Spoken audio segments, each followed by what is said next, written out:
Hello everyone and welcome back. Let's talk about large language models, also known as LLM. So what is an LLM and why we are hearing so much about it? Just to help you understand in a easy way at a very high level, when we are on a smartphone trying to text somebody and there is a predictive text feature that comes in there. So like you can see the person types in can't and the system predicts next words as wait, believe or remember. That's pretty much what an LLM is at a very high level.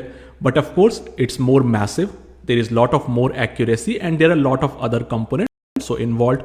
Likewise, when we type something in ChatGPT and it answers for us, that is also a LLM, a very strong one. So yes, ChatGPT is also a LLM. So LLMs are nothing but a specific type of AI models that are designed to understand and generate human-like text. So there is only one key takeaway that you need to remember from this slide, and that LLM means text. They can understand text, they can process text, they can generate text, they know about words, grammar, sentences, context, all of this with great accuracy. Now, people often use the words generative AI and LLM interchangeably. That is not correct. Generative AI is a broader term and it can mean generation of text, image, audio, video, code, anything. LLM on the other hand deals only with text. So anytime we are talking about generative AI but only for generating text, think about LLMs. Now, how does a LLM work? We already know about neural networks and their capability to handle complex scenarios effectively due to the layered structure.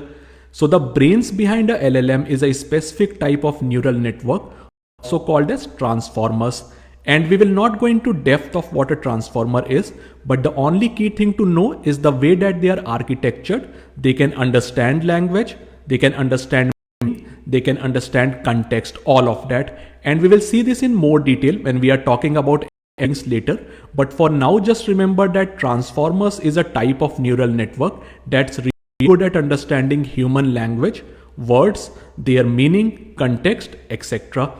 And this transformer is trained on lots of training data. In fact, much more than what we see. For example, ChatGPT is trained on entire Wikipedia and many more text-based sites, blogs, manuals, etc.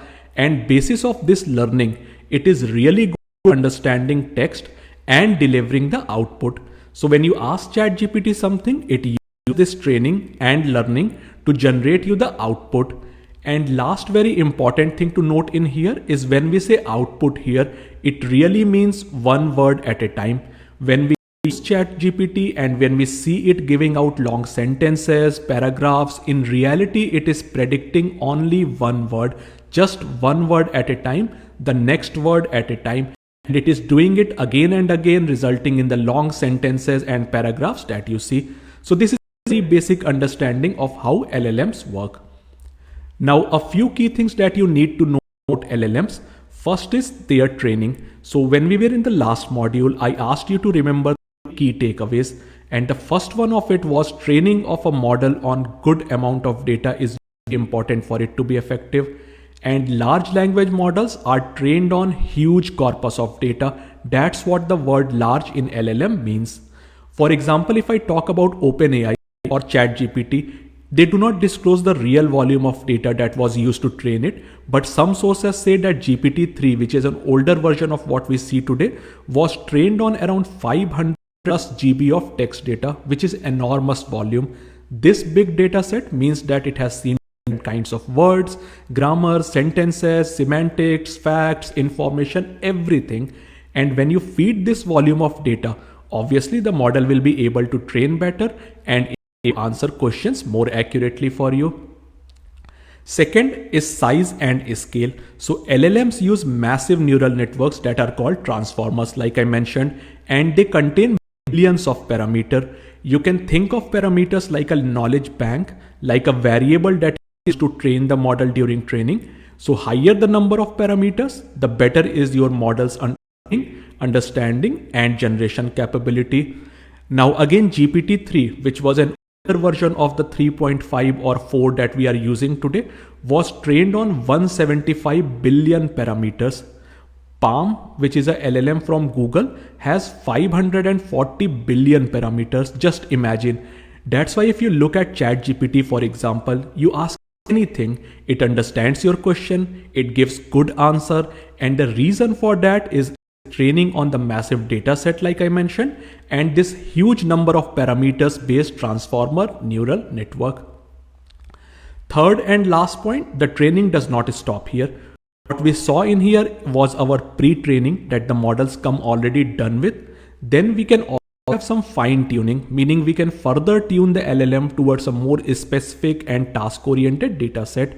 We will talk about fine tuning in more depth later, but just to give you an example, if you want to use an LLM for text completion or summarization, we can fine tune it by exporting it to the data related to these tasks. For example, I want my LLM to answer data related to a healthcare, so I can train it on a healthcare related data set.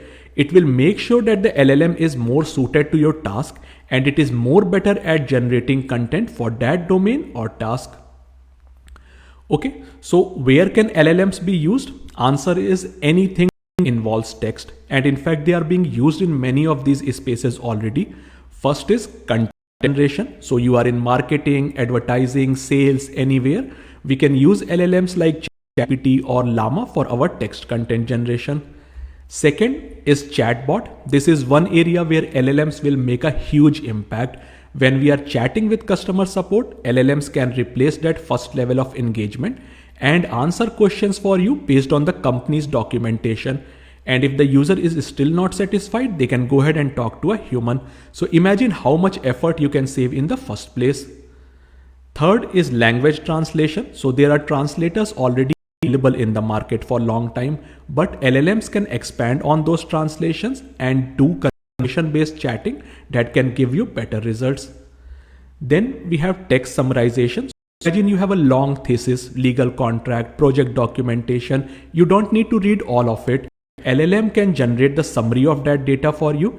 And in fact, guys, I have personally created an application. You can ask it for long summary, short summary, executive level summary. It can give you all of that with amazing details and accuracy. And finally, Q&A, probably the most used use case. We ask ChatGPT for any question and it gives us the pointed answer. Imagine that if I want to know who won the Super Bowl 2020, I do not have to go into Wikipedia and read a long document. I can just ask that question and get pointed answer. In the practical learning part of this course later, we will actually be creating a QA chatbot just like this, and you will see it really in action. So guys, these were some of the use cases of LLM. Remember that the list does not end here. LLMs will change every way that we interact and manipulate text data.